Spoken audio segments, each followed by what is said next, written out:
Barka da zuwa wannan tasha tamu mai albarka mai suna Hayatu Salis. Da na subscribe sannan ka danna ƙararrawar sanarwa domin sanar da kai shirye-shiryenmu da zarar mun ɗora.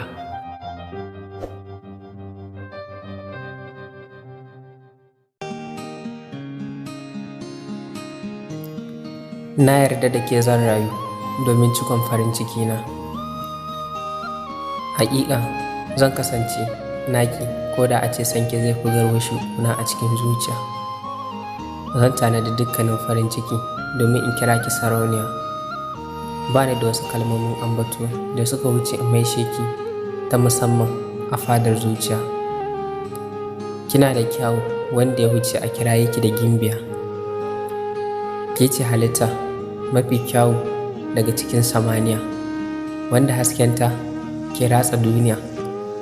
Ke ta daban ce a cikin taurarin duniya. Ta yaya za na guje ki kuma sannan in zauna lafiya? Ba na da wani buri face mallakar ki a faɗin duniya.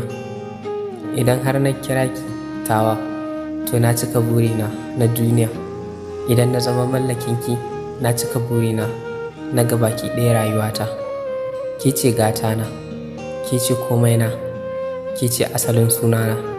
Idan na rasa ki, ba ni da wani shauran farin ciki ko ƙanƙani. Ki ce kaɗai halittar da na fi so a kowane lokaci. Ki daure ki min izini, ni naki ne. Da a ce za ki bani wani fage daga zuciyarki in zamanto mai shuka furannin soyayya, zan kasance mai musu ban ruwa a kowane lokaci, dare da safiya, domin kina yawan zuwa min a mafarkaina waɗanda ba su da misaltuwa. In ganki a yanayi daban-daban mafiya kyawu.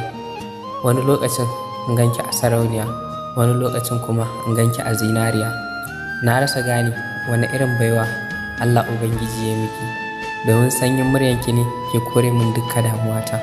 Ina son ki, shine kalmomina ko da yaushe a kanki. Ina fatan dai za ki min izini domin in zama ɗaya daga cikin masoyanki. Haƙiƙa rayuwata idan babu ki bata cika rayuwa da farin ciki ba. Idan kuma na same ki, na cika dukkanin burina. Ki daure ki zama tawa domin cika burina, domin burina shine in zauna da ke. Zama da ke kuma shine zama da duk farin cikina. Ina son ki, ina son ki, ina son ki.